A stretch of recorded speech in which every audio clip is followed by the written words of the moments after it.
What is Appalachia? It's the question our Appalachian Literature class has been considering this semester as we've delved into works of different regional authors. I've always associated Appalachia with the beautiful Blue Ridge Mountains. But I also associate Appalachia with a kind of old fashioned down home rural culture displayed at places like the Folk Life Festival, held each year in Ferrum, Virginia. There you can see folkways proudly honored even today. From draft horse pulls to quilting bees, this festival feeds my admittedly romanticized view of the region and its people.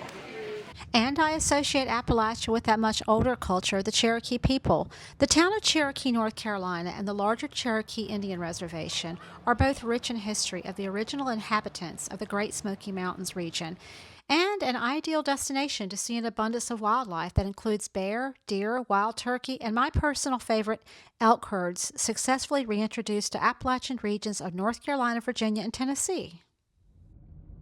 Of course, what I think of when someone says Appalachia may be entirely different from how other people define it. So on a late autumn afternoon, I headed up into the mountains to talk to local residents about what Appalachia means to them. As always, it was a beautiful drive that took me through farmland that eventually gave way to peaks and valleys. I didn't really have an itinerary. I was just looking for places that looked, well, Appalachian. My first stop was a nearly 100-year-old Leatherwood grocery on Old Route 57. It was built back in the early 1900s, and it's several families been in here. That gentleman you hear is Larry McNeely, the latest owner of Leatherwood Grocery. It's the kind of place where you can still get a soda for just $1 and bask in the nostalgic surroundings that include a truly impressive bottle collection. I told Larry about my project and asked what Appalachia meant to him. Appalachian, well, I grew up here. That's the only thing I've ever known. What do you love about it? Well, I like it offers, different advantages to life, but yet and still it's not that complicated. Not like big cities are.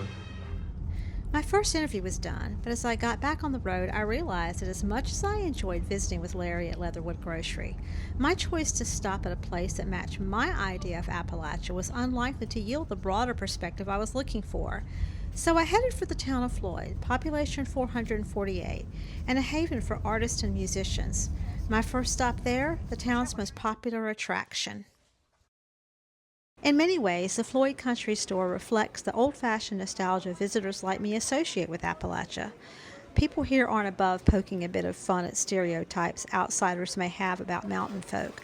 Apparently, these cans of cream possum are popular with out-of-town customers. Spoiler alert, no possums were actually harmed in the making of this product. There's also the usual fare you'd expect: pastries, candy in barrels, handcrafts, but the store's claim to regional fame, and its biggest draw, is its music. Musicians gather here to play, teach, and learn. There were bluegrass performances scheduled for later that day, so after a quick snack, I headed outside to walk around, and that's where I met two young local musicians and got a chance to ask them what Appalachia meant to them. So I'm Aram Skandarian. And I'm Nio Allen. We're with the band Father's Son.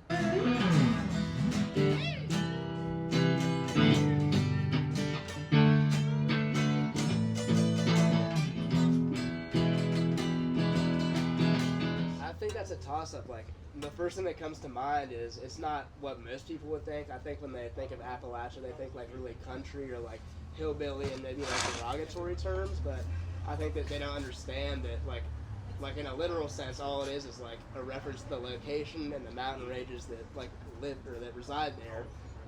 But the people can be from all sorts of walks of life. Like you do have some country folk, and you have people like me who I'm like Colombian and stuff, and just happen to live in Appalachia, But it's like a melting pot of culture, in my opinion, is how I would describe it. I would say that Appalachia,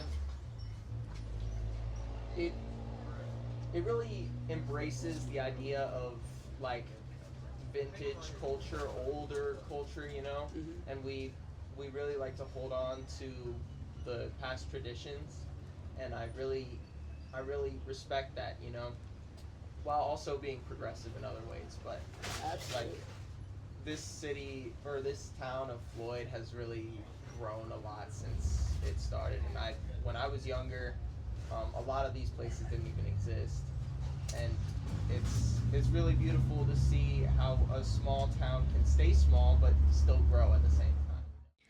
Not everyone I spoke to was a native Appalachian. Across the street at an art gallery, I met Catherine Watkins, who talked about her initial misconceptions of the region and how living here has changed them over time. Yeah, I grew up in South Florida, so we were definitely like born and bred in the city, and just did not have a lot of knowledge and whatever you can picture from old movies or And what was old the biggest literature. surprise to you about Appalachia when you got here? Definitely the really strong sense of community. We lived in a lot of other small farming towns in the Northeast and even in other places in the mountains. But here in Floyd, there's such a really strong sense of community, a strong barter system. It's just, we were really glad to put down roots in a place like this where really know your neighbors. We love and serve our neighbors and help each other. And it's just a lot of art. There's a lot of progressive movement happening, even though it's very rural. So that's why I love this place. There's a lot of pottery, a lot of art, a lot of sculpture, a lot of painting, and just also a deep appreciation for that as well in the community. What is Appalachia?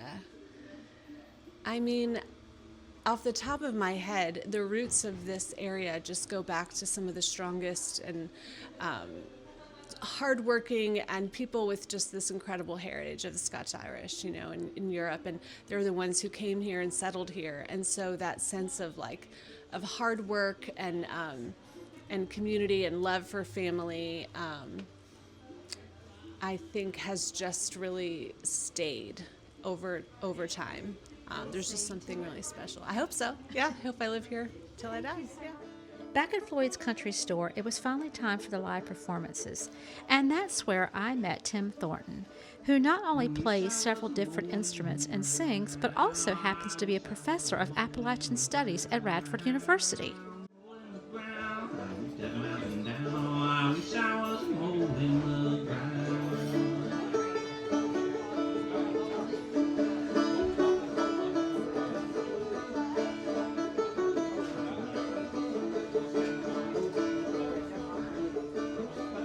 I wish I was a lizard in the spring. Oh, I wish I was a lizard in the spring. Lizard in the spring, hear the children sing. Oh, I wish I was a lizard in the spring.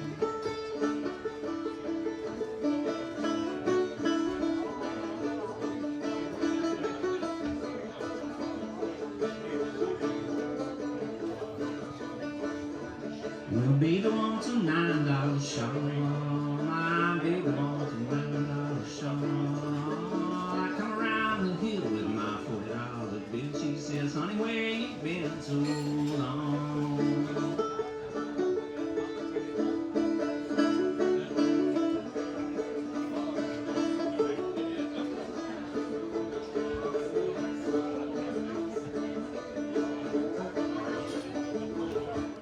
After his very enjoyable performance, Tim was kind enough to sit down with me and give me both his academic and personal perspective on the question of how one defines Appalachia. I do a class that's called Introducing Appalachia, and I always ask them to define Appalachia. I say, what and where is Appalachia and who lives there? At the beginning of the class, and then we do it again at the end.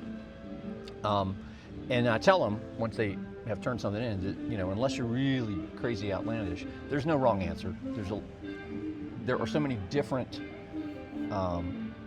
geographic areas that are considered part of Appalachia, bits and pieces of the culture that are, depending on who you talk to, that are Appalachian or something else.